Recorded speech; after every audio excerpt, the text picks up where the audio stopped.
আমি দেখেছি আমাদের বাংলাদেশে কিছু সংখ্যক মূর্খ পণ্ডিতের উদয় হয়েছে। এই মূর্খ পণ্ডিতগুলো এরা বলছেন মহাপ্রভু তো তুলসীর মালা নেয়নি, বৈষ্ণবরা তুলসীর মালা পেল কোথায়? ওই মূর্খ পণ্ডিতের দল জানেন যে সাক্ষাৎ ভগবানের মালা তিলক কিছুর প্রয়োজন হয় না। তিনি যেটা নির্দেশ দেবে আমি দাস হিসেবে সেটাকে গ্রহণ করাই আমার ধর্ম। তাহলে মহাপ্রভু সাক্ষাৎ ভগবান, ওই মূর্খের দল এখনো জানে না ওনার কিচ্ছুর প্রয়োজন হয় না। জলের কি এবার জল খেতে হয় না? রাধে রাধে। জলের কি এবার পিপাসার প্রয়োজন আছে নাকি? তাহলে পিপাসাকার মানব জাতির জন্য। তাই যারা মহাপ্রভুকে বলেন উনি তো কোনো মালা নেননি, তুলসীর মালা পরিধান করেনি, তাহলে বৈষ্ণবরা তুলসীর মালা পরবেন কেন? আজ অবধি ওনারা মহাপ্রভুকে ভগবান বলে মেনে নিতে পারেনি। ওনারা জানেই না মহাপ্রভু শ্রীকৃষ্ণ চৈতন্য মহাপ্রভু সাক্ষাৎ প্রচন্ড নন্দন পরম পুরুষ পরমেশ্বর ভগবান শ্রীকৃষ্ণ চৈতন্য রূপে বিশ্ব জগতে উদয়মান হয়েছে। বোধগম্যর দ্বারা এখনো মহাপ্রভুকে মানার মতো যোগ্যতা তাদের ভিতরে জাগ্রত হয়। এ কথা কেন বললাম? আজকে এই কলির যুগে এমন দয়ার অবতার পেয়েও এত বৈষ্ণব আমাদের মধ্যে, এই ভক্ত তৈরি হচ্ছে, ভক্তের লিবাস দেখেও পোশাক দেখেও আজও প্রতি গ্রামে, প্রতিটা হরিবাসরে, প্রতিটা মন্দিরে দেখছি দ্বন্দ্ব, দ্বিধা এবং হিংসা নিন্দায় ভরে গেছে।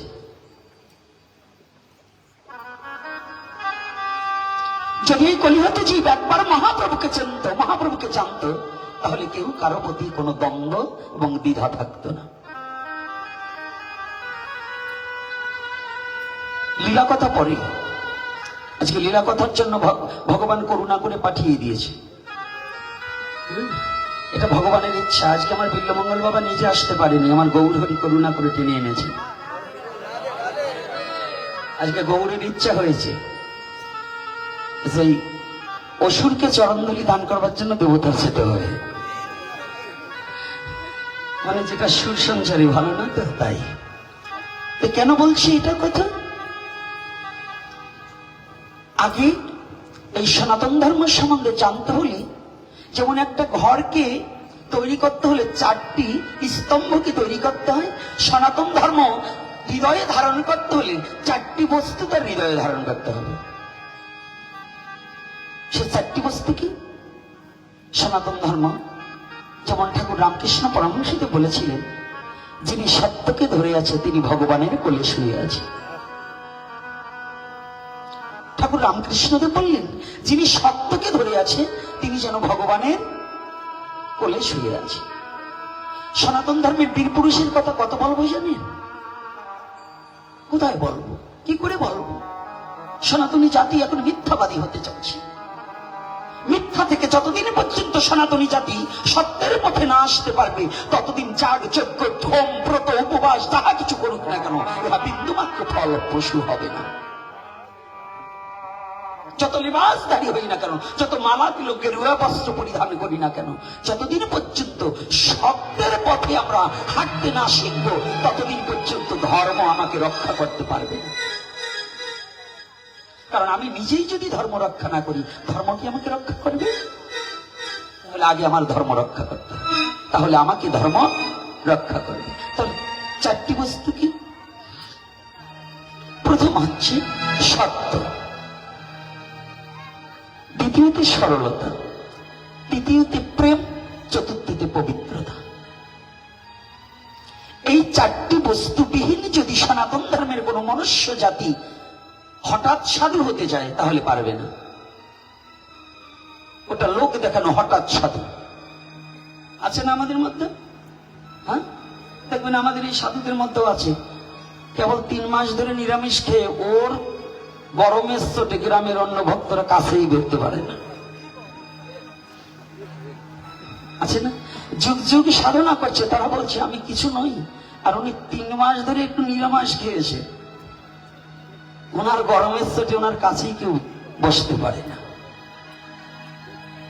কি আবার কষ্ট পাচ্ছেন নাকি বাবা? আপনাদের বলছি আপনাদের বলছি না, আর যদি আপনারা ওই রকম কেউ করে থাকেন তাহলে আপনাকেই বলছি চরিত্র সংশোধন করে নেন। আর যদি না করতে পারেন তাহলে আপনি সনাতনী নন, আপনাকে আমি প্রণাম করতে পারছি না। আমি তাকেই প্রণাম করব, আমার শত দোষ আছে বিধায় জেনেও আমি তাকেই প্রণাম করব যে ইনি আমার সনাতনকে ভালোবেসে সঠিক সনাতনকে বিশ্ব জগতে প্রচার করার লালসে ঘুরে বেড়ায়।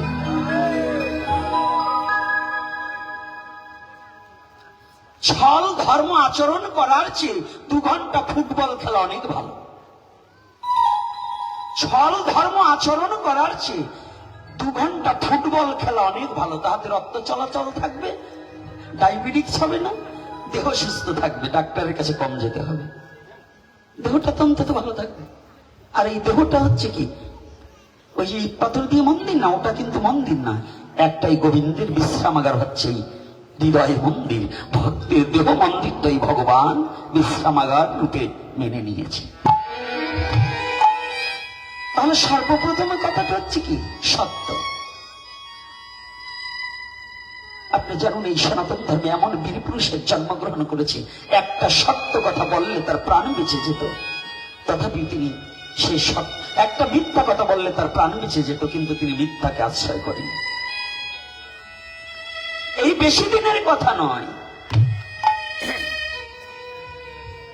এই ভারত ভূমি, এই বাংলা তখন স্বাধীন হয়নি, তখন এই বাংলাদেশ ভারতের সাথে সংমিশ্রিত ছিল। আর কেহ নয়, আমাদের ক্ষুদিরাম বসু। কত বড় বীর, কত বড় মহাসাধক, কত বড় কর্মবীর, কত বড় ত্যাগী, যে নিজের প্রাণকে ত্যাগ করেছে কিন্তু সনাতনকে ত্যাগ করেনি। নিজে হাসতে হাসতে ফাঁসির রশি গলায় পড়েছে, তবু বদনে একটা মিথ্যা কথা বলেনি।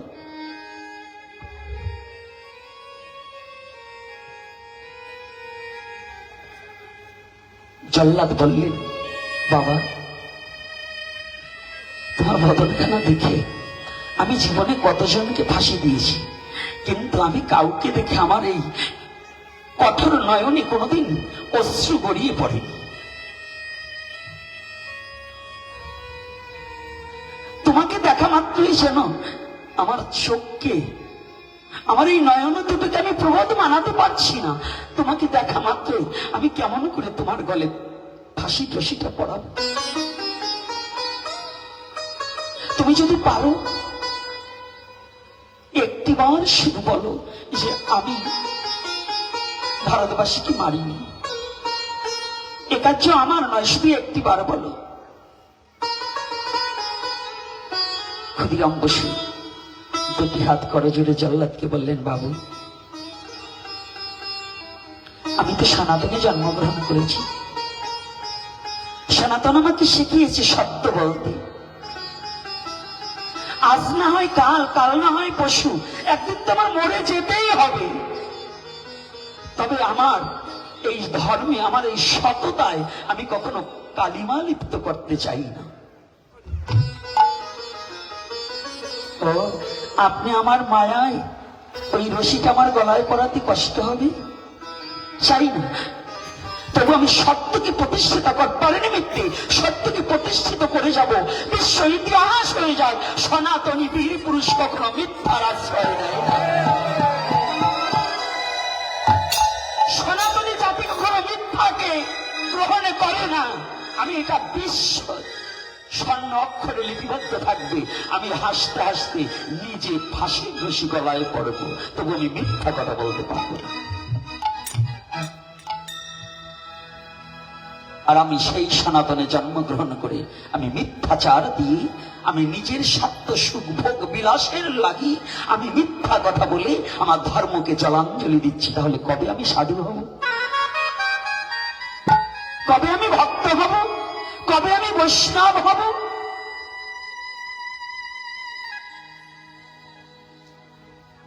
আমি বৈষ্ণব হওয়ার জন্য মরিয়া হয়ে ছুটেছি, বৈষ্ণব হওয়ার জন্য পরকে পদদলন করে শ্রেষ্ঠ আসন পাওয়ার লোভে আমি পরনিন্দ পরচর্চা করি। পরকে দাবিয়ে রেখে আমি সিংহাসনে উপবেশন করার জন্য এগিয়ে যাচ্ছি। আমি ভুলে গেছি মহাপ্রভুর কথা। আমি বৈষ্ণব হতে চাই, বৈষ্ণব সাজতে চাই। আর মহাপ্রভু যিনি বৈষ্ণব ধর্মের প্রবর্তক, যিনি বিশ্ব জগতে না আসলে আজ এই কলিহত জীবের কোন মুক্তির পথ খুঁজে পেত না। আমার সেই মহাপ্রভু বললেন, বৈষ্ণব হইতে মোর মনে ছিল সার, ত্রিনাদপি শ্লোকতে পড়ে গেলাম বা। ত্রিনাদপি শুনেছেন তরু হে বৈষ্ণেন অমানেন মানবেন ইত্যনিয়া সদা হই। এই শ্লোকটা বহুবার আমরা সমাজে ব্যক্ত করছি। বহু সাধক, বহু পাঠক, বহু ভক্ত, বহু বৈষ্ণবজন উচ্চারণ করছি। কিন্তু আদৌ কি আমাদের সেই শ্লোকের মর্যাদা কতটুকুকে রক্ষা করতে পেরেছি? নিজের বিবেকের কাছে একটু প্রশ্ন করি তো। কি বাবা, রাধে রাধে, কষ্ট হচ্ছে না তো আমার কথা? হ্যাঁ, আর একটু সময় আলোচনা করবো না ছেড়ে দেবো? হ্যাঁ, পিছনের বাবারা কি বলেন, করবো একটু আলোচনা? কষ্ট হচ্ছে না তো? আবার এই হনুমানের ভেস্কিতে রাগ হচ্ছে না তো? তাহলে বলুন তো, আদৌ তো একেবারে সত্য কথা বলেন, তাহলে মহাপ্রভুকে আমরা মানছি? আজকে আমি একটু বিকালে সন্ধ্যার আগে ঘুরে আসলাম। এখান দিয়ে সনাতনী অনেক আছে, বয়স তো 65 বছর লোক, গলায় একটা তুলসীর মালা নেই। মায়েরা দেখছি কত অলংকার পড়েছে, কণ্ঠে একটা তুলসীর মালা নেই। এ গ্রামে দুটো মন্দির, একটা দেবালয় আর একটা ভারত সেবা আশ্রম। ভারত সেবা আশ্রমে ঢুকলাম, দেখলাম এই এতটুকু এতটুকু তিনটা না চারটা বাচ্চা আর একটা বাবা, একটু ও যুবক ছেলে, ওদের নিয়ে প্রার্থনা করছে।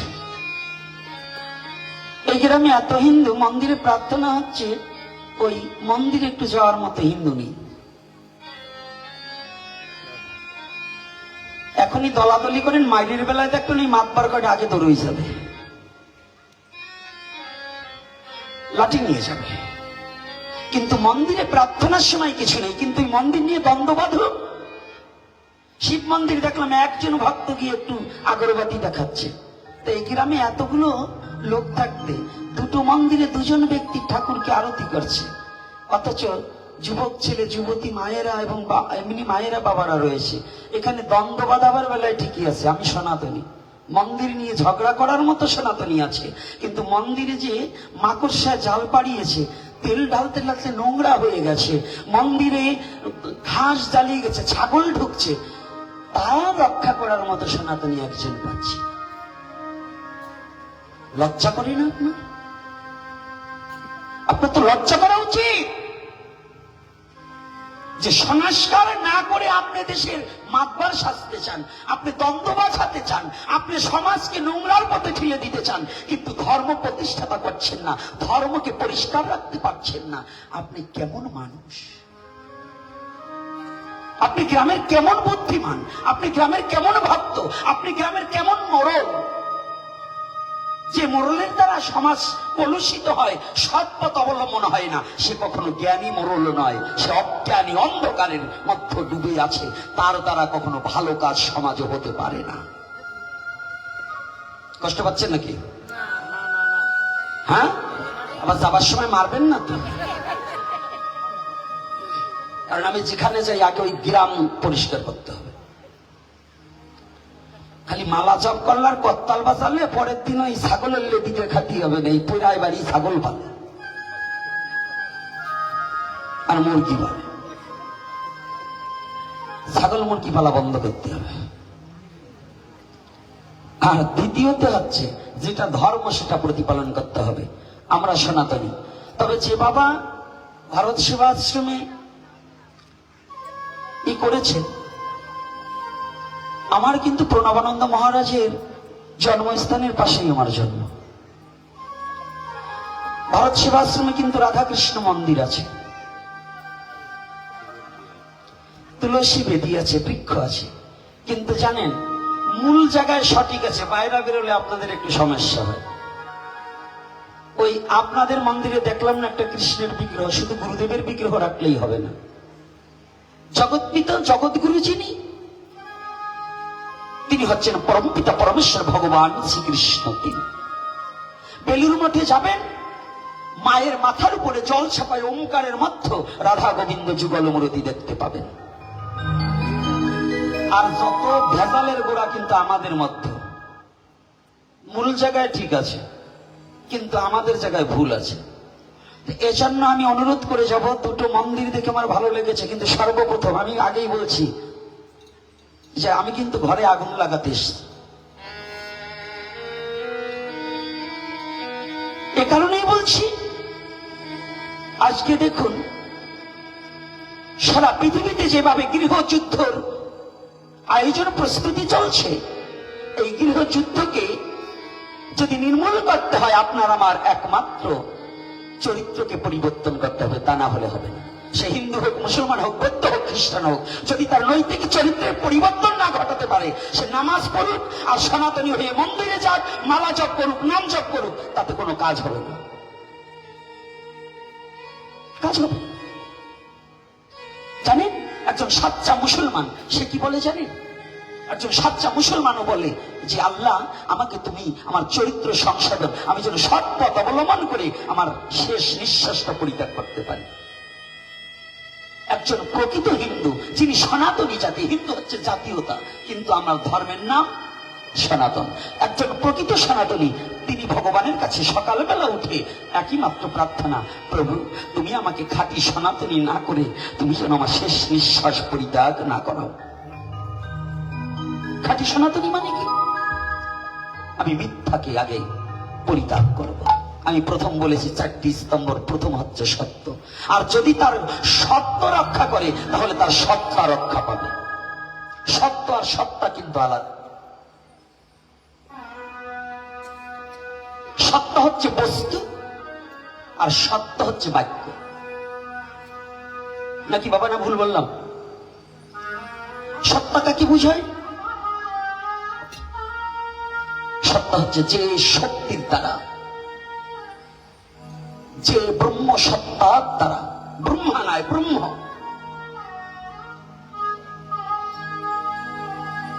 এই অনন্ত কোটি ব্রহ্মাণ্ডের সৃষ্টি এবং আমার সৃষ্টি হয়েছে, সেই সত্তাকে রক্ষা করা এটাও কিন্তু পরম ধর্ম। সেই সত্তাটাকে যদি আমি সৎ না থাকি তাহলে সেই সত্তাটাকে রক্ষা করা সম্ভব নয়। মায়েদের মস্তকগুলো ঢাকার কথা কিন্তু আমি বারংবার এর আগেও বলছি। কি মাথা গরম বেশি নাকি? হ্যাঁ, মাথা কি গরম বেশি? মা মস্তকগুলো ঢেকে দাও। একেবারে ভালো মা, আমার একেবারে আপন মা। এ কথা বলছি কেন জানেন? এই যে বাবা, আজকে বাবা আমার পাশে আছে, আমাদের পাঠ অন্তত বাংলাদেশের মধ্যে বাবা বিল্লমঙ্গলের কথা শুনলে হিন্দু মুসলমানও কয়েকশো যায়। এই হনুমানটার কথা শুনলেও আসে। তো বিভিন্ন জাতি যখন আসে, আমার এই সনাতনের মেয়ে ছেলে যদি এলোমেলো মস্তকে কাপুনা থেকে বসে থাকে, ওরা বাইরে গিয়ে আলোচনা করবে সনাতন ধর্মের সাধুরা তাদের ধর্মকে শাসন করে না। আপনাদের কারণে চান মার কারণে ছেলের বদনাম হোক? হ্যাঁ আমা, চান আপনারা? যদি না চেয়ে থাকেন তাহলে ছেলেগুলো আসলে পরে আপনারা রাস্তাঘাটে বেরোলে একটু নিজেকে সংযত করে চলবেন। এটা আমি চরণে হাত রেখে বলছি। আপনার কারণের জন্য আপনার সন্তানকে কেউ কলঙ্ক না লেপতে পারে, এই জন্য বারংবার অনুরোধ করছি। তাই এবার সত্য, দ্বিতীয়তে সরলতা। দ্বিতীয়তে সরলতা কি? এখন কি সরলতা আছে? সত্য কথা বলুন, সরলতা কতটুকু আছে? আপনাদের থাকলেও আমার নেই। কত বৈষ্ণব দেখেছি, কত গুরুদেব দেখেছি নিজের শিষ্যকে গোপনে নিয়ে ভালো মন্দ খাওয়াচ্ছে, কিন্তু অন্য একজন ভক্ত তাকে ভালোবেসে ছুটে এসেছে, তাকে একটু আদর করে না। এটা কি সরলতা? যদি গুরু হয়, গুরু কবু দেহধারী নয়, অনন্ত অসীম গুরু, অক্ষয় অব্যয়। গুরুর কাছে কখনো কে শিষ্য কে অশিষ্য এই বিচার্য বিষয় যতদিন পর্যন্ত যার মধ্যে আছে, সে কোনোদিন গুরু হতে পারে না। যে মায়ের মধ্যে আমার সন্তান আর অন্য নারীর সন্তান আলাদা চোখে দেখে, সে কোনোদিন মা হতে পারে না। সে প্রকৃত মা। সে সরলতার জগতে যখন বুঝবে আমার সন্তানটাকে প্রসব করতে যতটা যন্ত্রণা হয়েছে, অন্য মায়ের সন্তানটাকে প্রসব করতে ঠিক ততটাই যন্ত্রণা লেগেছে, তাহলে এই দুজন সন্তানই কষ্টের ফসল, যন্ত্রণার ফসল, এই দুটো ফসলই যেন আমার নষ্ট না হয়। তাহলে সে যেমন প্রকৃত মা, একজন সাধু যেমন অসাধুকে দেখলেও যতটা ভালোবাসতে হবে, সাধুকে দেখলেও ততটা ভালোবাসতে হবে। এটা কে শিখিয়েছে? মহাপ্রভু। কি বলবো, মহাপ্রভুর কথাগুলো না একেবারে মানে ওনার লীলা চরিত্র।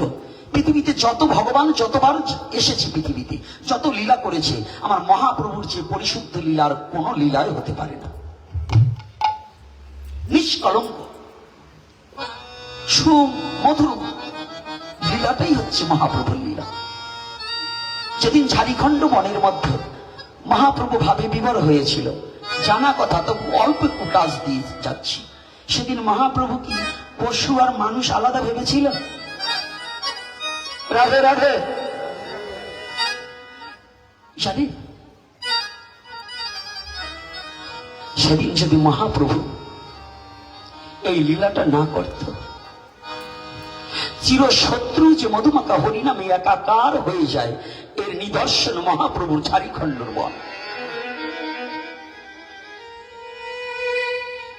চিরশত্রু একমাত্র বস্তু আছে, সেই ঔষধ যদি কেউ সেবা করতে পারে আর ওই ঔষধ যদি কেউ ব্যবহার করতে পারে, তাহলে চিরশত্রু বশীভূত হয়ে যায় বিশ্ব চরাচরে।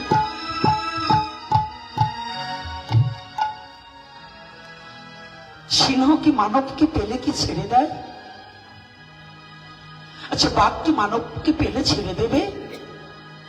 যেদিন ঝাড়িখণ্ড বনের মধ্যে মহাপ্রভু হরি নাম করিতে করিতে ভাবে বিভোর হয়ে যখন রওনা দিয়েছে, দূর থেকে সিংহ, যখন সিংহের এক নাম হচ্ছে হরি আর হাতির এক নাম হরি, যখন সিংহ ধেয়ে আসছে যে আজ এই সুষম দেহ অপূর্ব জ্যোতিময় এক মানবের সন্ধানে পেয়েছি, জীবনে কত কিছু খেয়েছি, কিন্তু এটাকে দেখেই যেন জিহ্বায় জল এসে গিয়েছে। মহাপ্রভু দিকে ধেয়ে আসছে, কিন্তু মহাপ্রভু তো নামে বিভোর, নাম করছে, বিভোর হয়ে গেছে, পাচ্ছ জ্ঞান হারিয়ে ফেলেছে। যখন সিংহ কাছে আসছে আর এই প্রভু যে নাম করছে না, ওই নামের শব্দ ব্রহ্মরূপে সিংহের কর্ণ কুহুরে গিয়ে ওই নামামৃত রস ঢুকে পড়েছে। যখনই ঢুকে পড়েছে না, যদিও পশু হয়, হিংসাটা যেন একটু কমে গিয়েছে। যখনই বেশি কাছে এসেছে, দৌড়ে গিয়ে মহাপ্রভু ওই সিংহকে জড়িয়ে ধরে বলছে, ভাই তুমি কি বলতে পারো কোথায় মধুর বৃন্দাবন, কোথায় শ্যামলী ধবলী গাঠিগণ, কোথায় শ্রীদাম সুধাম শাখাগণ, কোথায় ললিতা বিশাখায় আদি সখীগণ, কাহা বৃন্দাবন, কাহা বৃন্দাবন।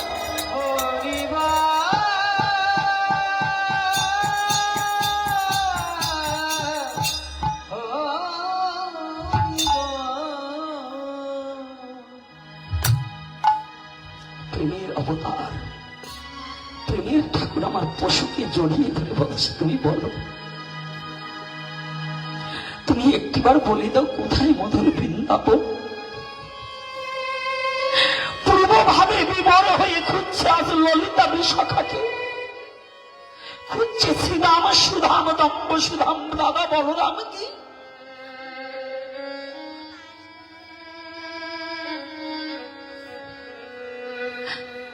সিংহ যখনই মহাপ্রভুর পরশ পেয়েছিল, পশুত্ব স্বভাব দূরীভূত হয়ে গিয়ে আত্মচৈতন্য জ্ঞান উদয় হয়ে গিয়েছে। যদিও পশুগুলো জন্ম হয়, পরমাত্মা রূপে তো ঈশ্বরের অংশ সত্তাই রয়। আজ মহাপ্রভুর পরশে পশুত্ব স্বভাব দূরীভূত গিয়ে ওই চৈতন্য জ্ঞান উদয় হয়েছে। এইবার সিংহ আমার মহাপ্রভুকে পেয়ে দুটি চোখের জল ছেড়ে দিয়েছে। প্রভু দয়াময়, তুমি করুণা করে এসেছো আমার পশুকে, আমার মতো পশুকে মুক্তি দেওয়ার জন্য তুমি চরণ দানে করেছো। বলো আমার জন্ম তো পশুকুলে, জগতে তোমাকে তো দিবার মতো আমার এমনও কোন স্থান নেই যে আমি তোমাকে দেব। আমি জগতে কি আছি আর আমি তোমাকে কি দেব?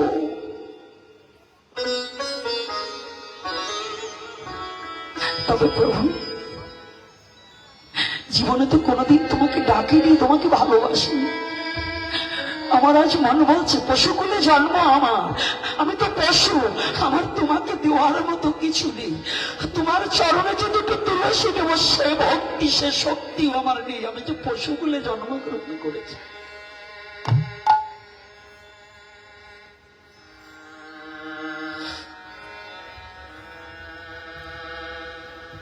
সিংহ দুটি চোখের জল ছেড়ে দিয়ে বলছে প্রভু আমি তো পশুকুলে জানো, তবে জানো তোমাকে আমি কিছু দিতে পারিনি, তবে তোমার দেওয়া দুটি নয়ন আমার আছে। আজ তুমি যদি কৃপা করে আমার দুফোটা নয়নের জল কৃপা করে তোমার চরণে একটিবার গ্রহণ করো প্রভু।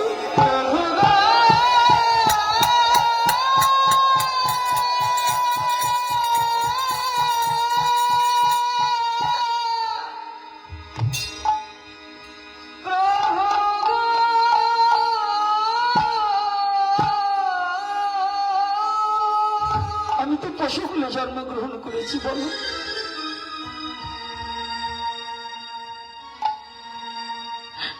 এ জগতে আমার বলতে তার কিছু নেই।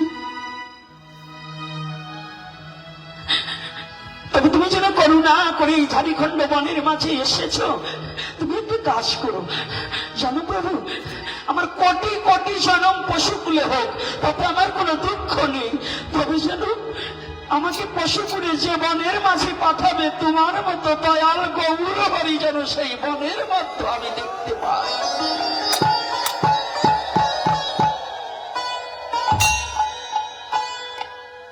আমাকে যতবার পাঠাও পশুকুলে পাঠাও, কোনো দুঃখ নেই। তবু কেন জানো আমি পশুকুলে জন্ম হলেও কোনো দুঃখ নেই, তবু তো তোমার চরণ পাবো। তুমি যদি ঝাড়িখণ্ড বনের মাঝে আসো এমন করে যদি দয়া করি তোমার চরণ তরি দান করে, সেদিন আমার দেহখানা তোমার চরণে লুটাতে পারবো।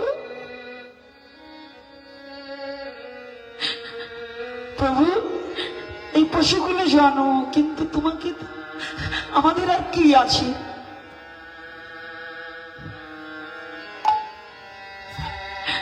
আমাদের কি আছে জগতে? তোমার চরণ ছাড়াই আমার আর কি বা আছে? প্রভু তোমার চরণ ছাড়া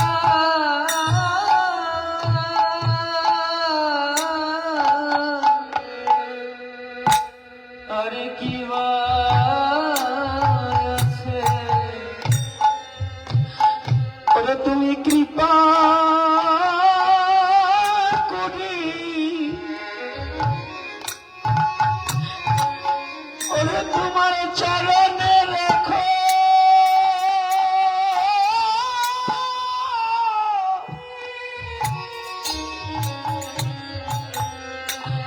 বলি তোমার চরণ ছাড়াই আমাদের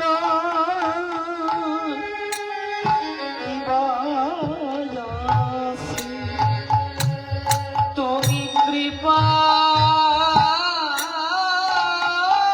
করে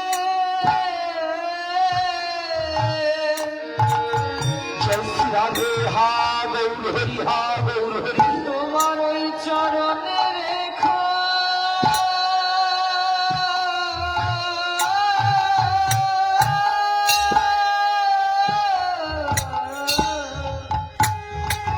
তোমার চরণ ছাড়া প্রভু তোমার ওই চরণ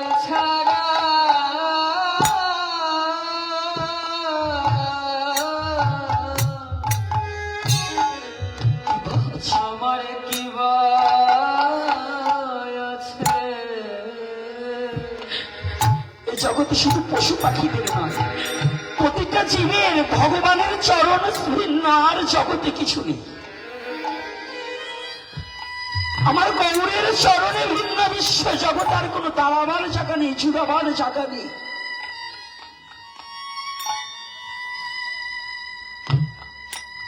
কোথায় যাবে?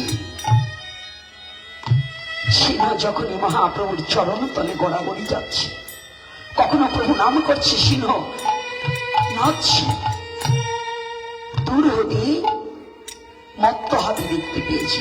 হাতি আর সিংহ চিরশত্রু, কেউ কাউকে দেখতে পায় না।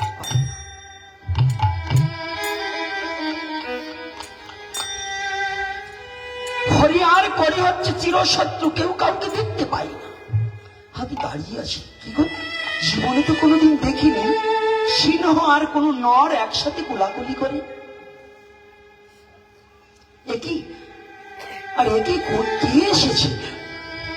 একবার মত্ত হাতি গগন পানে তাকায়, আর একবার ভূতলে তাকায়, মহাপ্রভুর দিকে তাকাচ্ছে। কি যেন ঝাড়িখণ্ড পর, যেন সূর্যের কিরণের মতো জ্যোতি মহাপ্রভুর অঙ্গ থেকে ঝলকে ঝলকে প্রবাহিত হচ্ছে। এটা দেখে হাতি মত্ত হাতি থমকে গিয়েছে। এটি সূর্যের কিরণ বেশি না যে ব্যক্তিকে আমি দেখছি তার অঙ্গের জ্যোতি বেশি।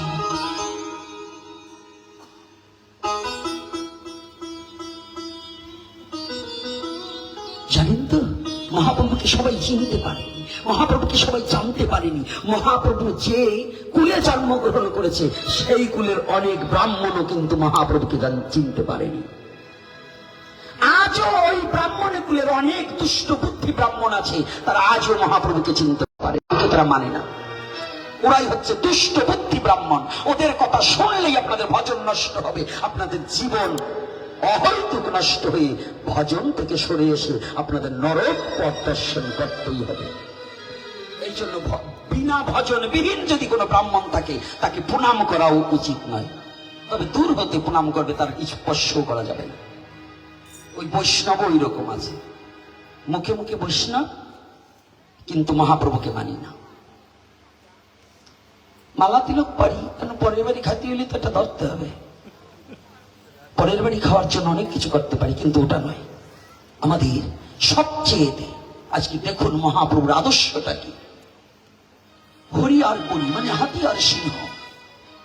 দেখুন মহাপ্রভুর আদর্শ আর নামের ক্রিয়া কি, নামের শক্তি কত, নামের দাপট কত, নামের হুঙ্কার কত, এবং এই নামে কত বেধি পর্যন্ত দূরভূত হয়ে যায়, কোন কোন বেধি দূরভূত হয়ে যায়। এই তত্ত্বটা অবগত করার জন্যই মহাপ্রভু তার এই পাপ মুখ দিয়ে বলাচ্ছে এই কথাটা। আমি বলছি না, আমার কোনো যোগ্যতা নেই। এখন মহাপ্রভু ইচ্ছা করলে আমার মুখখানা বাঁকা করে দিতে পারে, বন্ধ করে দিতে পারে। এটা আমার মহাপ্রভুর শক্তি আছে। এই যে কথা বলাচ্ছে এটা আমার মহাপ্রভু বলাচ্ছে, আমি বলছি। হাতি তাকিয়েছে কি, আমি কাকে দেখছি? আহা, ওখানে তোমার চিরশত্রু দাঁড়িয়ে আছে, সিংহ আছে, আমি ওখানে যাব না। অহতিক কেন মারামারি করবে? আবার মনে বলছে, আহারে, এমন ব্যক্তিকে তো জীবনে কোনোদিন দেখিনি। সিংহ কি কারণে ওকে জড়িয়ে ধরছে, আবার নাচছে। আর ওই ব্যক্তিকে দেখে আমার যে বড় লালসা যাচ্ছে, আমি যদি আমার দেহখানা ওই ব্যক্তির চরণ তাহলে একটু গড়াগড়ি দিতে পারতাম। তো হাতি এক পা দুপা করে আমি একটু দেখে আসি, দূর হতে, ঝগড়া করবো না, একটু দেখে আসি। জানেন মহাজন মহাপ্রভু যখন হাঁটতেন, মহাজন পিছন থেকে ধীর গতিতে মহাপ্রভু হাঁটছে, তখন হাতি কিন্তু ঘোড়ার মধ্যে চঞ্চল বেগে হাঁটে না। হাতি হাঁটে কিসের মতো? ধীর গতিতে। তো মহাপ্রভু যখন ব্রজভাবে বিবর হতেন না, তখন চঞ্চলত্ব থাকতেন নয়, হাতির মতো আস্তে আস্তে ধীর গতিতে হাঁটতেন। মহাজন গজ বাবা গজগতি। এই যে কথাটা কোথা থেকে মহাজন? আর একটা জিনিস জেনে যাবেন, সনাতন ধর্মের লীলাটা শুধু বই পড়ে বলা যায় না। ভাগবত বক্তা যখন বলবেন, আমি তো ভাগবত বক্তা নয়, এনারা কি করেন জানেন? ওই লীলাটাকে এই চর্মচক্ষে নয়, দিব্য দৃষ্টিতে এবং জ্ঞানের দ্বারা, জ্ঞান নয়নে ওই লীলাকে দর্শন করে আর বলতে হবে। না হলে প্রেম উৎপন্ন হয় না। সব কথা গ্রন্থে লেখা থাকে না, সিডি বইয়ে লেখা থাকে, কিন্তু চাটলে মিষ্টি লাগে না। তো বইয়ে অনেক কিছু লেখা থাকে, কিন্তু সেটা দিয়ে কখনো হরিকথা প্রচার হয় না। তাহলে ওটা কি সাধনার দ্বারা গুরু কৃপায় উপলব্ধি করে তাহা কিছু ব্যক্ত করতে হয়, তবেই যদি ভগবত প্রেমে নিজেকে ডুবিয়ে দেওয়া যায়, তার আগে নয়। আজকে দেখুন, যখনই ওই মত্ত হাতি কাছে আসতে না আসতে সিংহ ডাকছে, ভাই, ও ভাই, এদিকে আয়। সারা জীবন তো তুই আর আমি বড় শত্রু ছিলাম, আয়, আজ আমাদের ঝাড়িখণ্ড বন ধন্য হয়ে গেছে। দেখ, এক সোনার মানুষ এসে উদয় হয়ে গেছে। মানুষ নয়, মানুষের মতো দেখে যা। মহাপ্রভুকে মানুষ বললে ভুল হবে, কিন্তু মানুষ নয়, মানুষের মতো। কৃষ্ণেরও যতক লীলা যতক খেলা সর্বোত্তম নরলীলা, তার মধ্যে নরলীলার মধ্যে শ্রেষ্ঠ হচ্ছে চৈতন্য লীলা। যদি বলেন এটা কি করে হল, দেখতে পাচ্ছি কি কথাটা, ওরে বাবা, আয় ভাই, কত তো দ্বন্দ্ব করেছি। মানুষ নয়, মানুষের মতো, এই কথাটা যদি বলা হয় আপনারা কি ভাববেন? আচ্ছা, যে গ্রামে আগে গ্রামগঞ্জে যাত্রা হতো, একজন ভিখারি, সে চমৎকার রূপে রাজার অভিনয় করতে পারত। আচ্ছা, ওই মঞ্চে গিয়ে সে রাজা সেজেছে, আদতেও কি সে রাজা? হ্যাঁ, রাধে রাধে, আদতেও কি সে রাজা? তাহলে কি ওখানে অভিনয় করেছে? আমার ভগবান তদ্রূপ লীলা বিলাসের জন্য মানুষ নয়, মানুষের মতন হয়ে অভিনয় করেছে, এজন্য মানুষ নয়, মানুষের মতো। ভগবানের অভিনয়, ভগবান কিন্তু মানুষ নয়, দেহধারী নয়, অপ্রাকৃত। তবু সে আমাহেন পাপিষ্ঠকে মুক্তি দিবার নিমিত্তে নিরাকার ঈশ্বর সাকার মূর্তি ধরে গোলক ছেড়ে ভুলকে এসে তার ভক্তকে পাইবার নিমিত্তে দুহাত পাশরিয়ে দিয়েছে।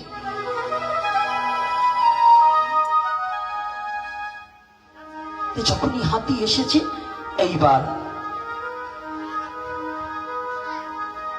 সিংহ গলা জড়িয়ে ধরেছে হাতির। ভাই, আয়, একটু ভালো করে শুনবেন, এ কথাটা একটু হৃদয় দিয়ে উপলব্ধি করতে হবে। এই ওখানে কে এই কথা বলছে? গাই, এই বসু, এই বাবা, তুমি পিছনে যাও, যাও, তুমি পিছনে যাও, তুমি মেয়ে ছেলের ভিতরে ঢুকছো কেন? যাও।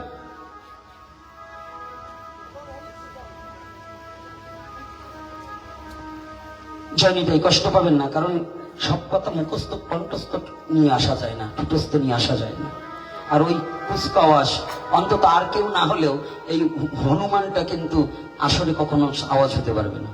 নীরবতা ধৈর্য ধরে পালন করতে হবে।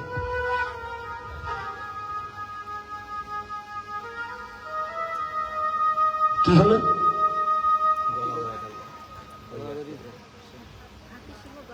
হরিয়ার করি যখন গলা জড়িয়ে ধরে কাঁদছে, হিংসা ভুলে গেছে, মহাশত্রু, কেউ কাউকে দেখতে পায় না, শুধু মহাপ্রভুর বদন হইতে একটু হরিনাম শ্রবণ করে, আর মহাপ্রভুকে স্পর্শ করেছিল হরি মানে সিংহ, আর ওই সিংহকে স্পর্শ করেছে করি মানে পাগলা হাতি। পরশ হইতে সরস, পরশ পাথর, পরশ পাথর কীর্তনীয়রা কীর্তনের মধ্য দিয়ে, লীলা কীর্তনীয়রা বলে, সাধকরা বলে, জীবনে কোন সাধক কি একটা পরশ পাথর দেখেছেন? ভারত ভূখণ্ডতে যদি সত্যি কোনো পরশ পাথর থাকতো, তাহলে ওই রেলপাতে শুয়ে দিয়ে সব রেলপাত সোনা করে দিত। ওগুলো কিন্তু পরশ পাথর নয়। পরশ পাথর হচ্ছে যার পরশে জড় বুদ্ধি নাশ হয়ে শুদ্ধ প্রেম ভক্তি জাগ্রত হয়, তাহাকে পরশ পাথর বলা হয়, তাহাকে পরশ পাথর বলা হয়। তো সেই পরশটা কেমন? সিংহ পরশ করেছে মহাপ্রভুকে, আর মহাপ্রভু পরশ শ্রী বিষ্ণু সিংহকে, আর সিংহ গিয়ে আবার পরশ করেছে হাতিকে। এবার হাতিও ওই পরশে সরস হয়ে গিয়েছে। এইবার হরি নামে গড়াগড়ি দিচ্ছে। এই জন্য পিছন থেকে পদকর্তা বলছেন যে হরির গলা ধরে করি ধুলায় গড়া গড়ি যায়। দেখতে পেয়েছেন, হরির গলা ধরে করি ধুলায় গড়া গড়ি যায়। এক হরি বলছে হরি, আর এক হরি ভূতলে রয়, হরির গলা ধরে করি ধুলায় গড়া গড়ি যায়। এক হরি মানে মহাপ্রভু দাঁড়িয়ে আছে, বলছে হরি, মহাপ্রভু হরি নাম করছে। আর এক হরি মানে সিংহ ভূতলে, হাতি গলা ধরে গড়াগড়ি যাচ্ছে। কই আমরা কি তাই পারি? আমরা তো পরের দোষ খুঁজে বেড়াচ্ছি, আমরা তো পরের দোষ খুঁজছি। আমরা কই হলো? তাহলে ঝাড়িখণ্ড বনের মধ্যে মহাপ্রভু শিক্ষা দিলেন, হিংসাটাকে বৈষ্ণবে, হিংসাটাকে পরিত্যাগ করে শুদ্ধ প্রেম ভক্তি দান করো, হরি নাম প্রচার করো, হরি নাম প্রচার করো। নামকে প্রচার করে তুমি সনাতনকে বিশ্ব জগতে প্রতিষ্ঠিত করে দেখিয়ে দাও যে হে বিশ্ব জগৎবাসী, সনাতন শাশ্বত, যাহা অবিনশ্বর, যাহাকে ধ্বংস করার মতো অপশক্তি পৃথিবীতে আর হয় নাই, পারবে না। এটাই সনাতন। যদি তুমি এই চারটি বস্তুকে ধারণ করতে পারো, সত্য, সরলতা, প্রেম, পবিত্রতা, কোন বাপের বেটার হিম্মত নেই তোমাকে দমিয়ে রাখবে, তোমাকে ধ্বংস করবে, সনাতনকে মুছে দেবে, এমন কোন বাপের বেটার হিম্মত নেই। যদি এই চারটি বস্তুকে কেউ হৃদয়ে ধারণ করে চলতে পারে।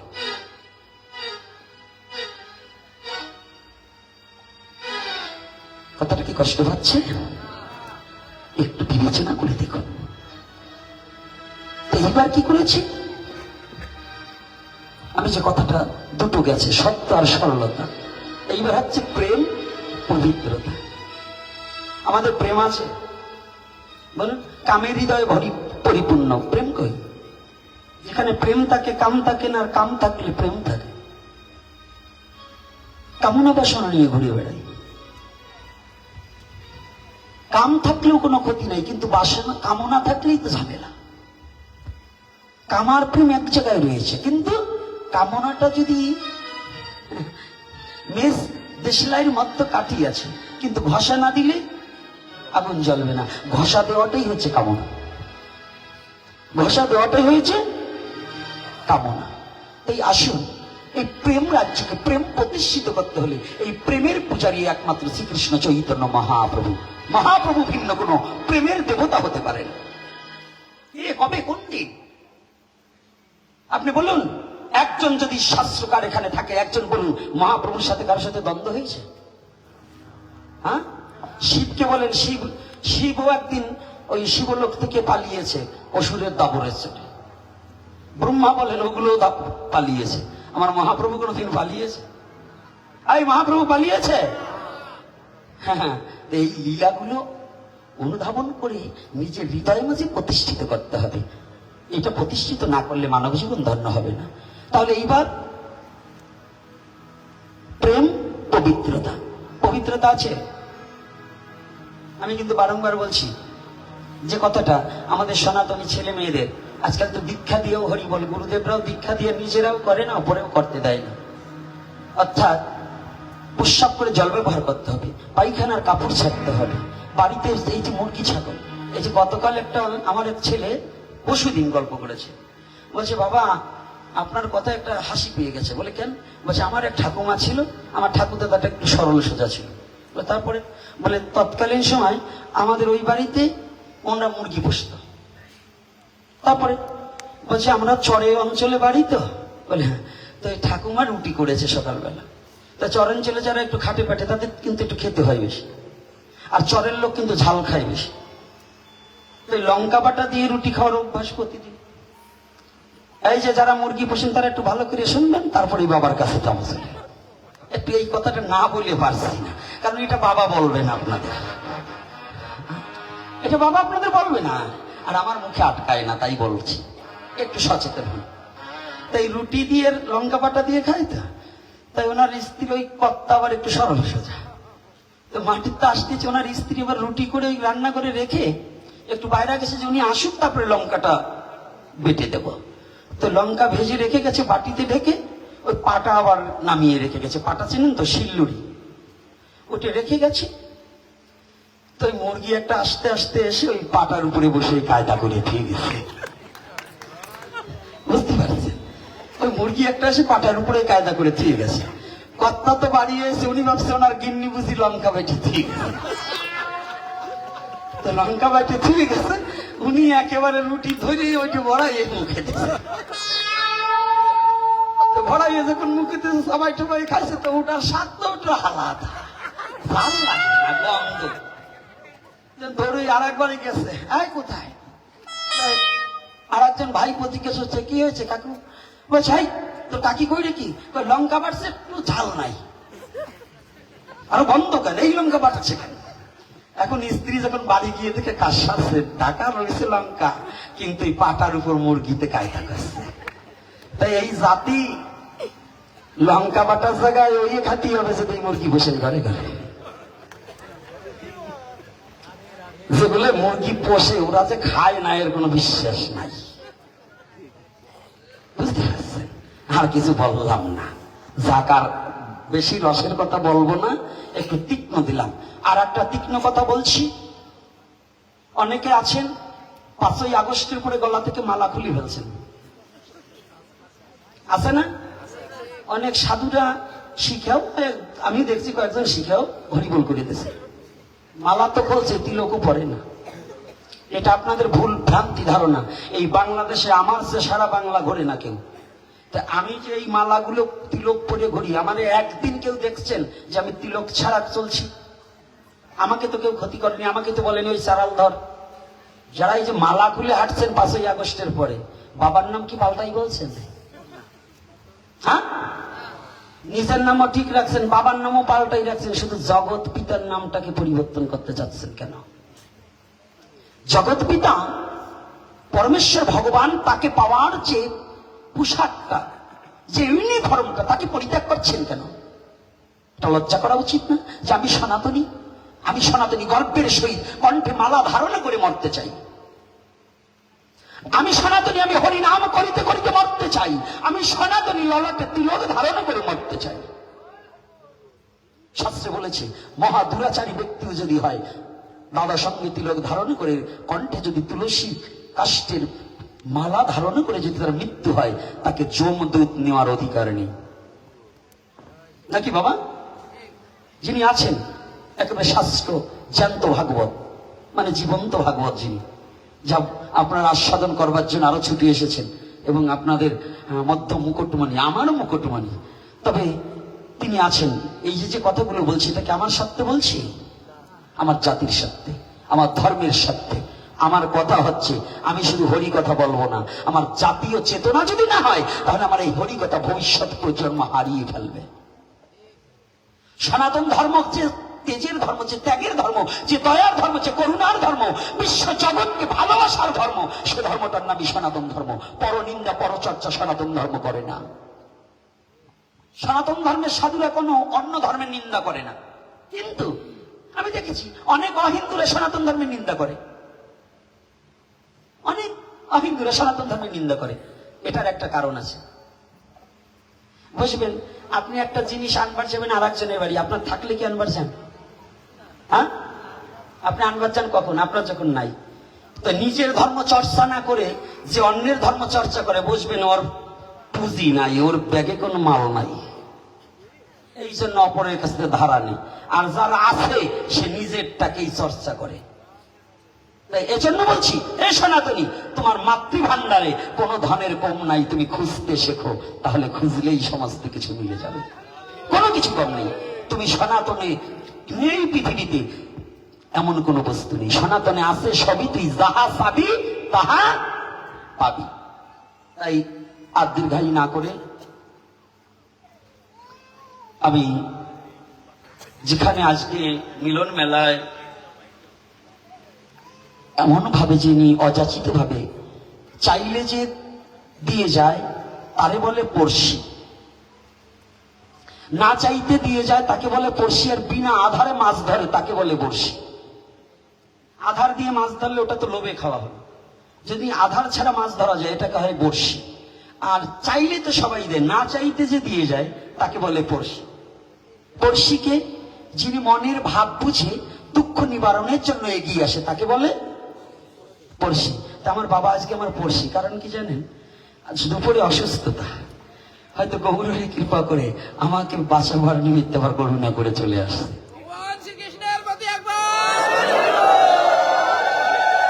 এইবার আর আমি দীর্ঘায়ী করব না। আজকে মহাপ্রভু ঝাড়খণ্ডে রইলেন। আমার বাবা, আমি জানি বাবার মুখে শ্রবণ করেছি, এখান থেকে অনেক লীলা আস্বাদন করেছি। বাবা আরো আগিয়ে যাবে, আর বাবা একটু ভাগবতের পুষ্পাঞ্জলি প্রদান করবে এবং দুটো কথা আপনাদের মাঝে ব্যক্ত করবেন। আমি এখানে বিশ্রাম রাখছি। জয় নিতাই, জয় গৌর হরি বল। আমার আলোচনার মধ্যে এবং কথাবার্তার মধ্যে যদি কাউকে ব্যথা দিয়ে থাকি, নিজ সন্তান রূপে ক্ষমা সুন্দর দৃষ্টিতে দেখবেন। আমি আর একটা নিউজ এসেছে, সেই নিউজটা হচ্ছে বাবাকে আমি এখনই ছেড়ে দেব। তার মধ্যে এই গ্রামে যে মন্দির আছে, আপনাদের কাছে আমি একটু অনুরোধ করছি, মন্দির নিয়ে কেউ দলাদলি করবেন না, গীতা পাঠ নিয়ে, শিক্ষা নিয়ে কোনো দলাদলি করবেন না। আর কোন ধর্মীয় কাজ নিয়ে, ধর্মীয় প্রতিষ্ঠান নিয়ে দলাদলি করে আমি ওই মন্দিরে যাব না, ওই মন্দিরে যাবে না, এই মূর্খতার থেকে দূরে থাকুন। কারণ আপনি না গেলে ভগবানের কিচ্ছু আসবে যাবে না, অথচ আপনি না যাওয়ায় সাধুগুরু বৈষ্ণবের কৃপা থেকে, ভগবানের কৃপা থেকে বঞ্চিত হয়ে গেলেন। এটা আপনার ব্যর্থতা, সফলতা নয়।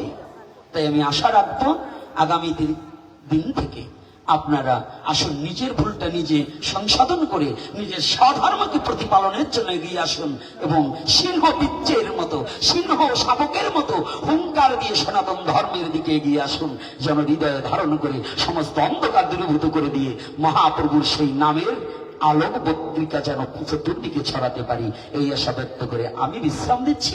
বাবা পুষ্পাঞ্জলি প্রদান করবেন। জয় নিতাই, জয় গৌর হরি বল। হরি বল, হরি বল।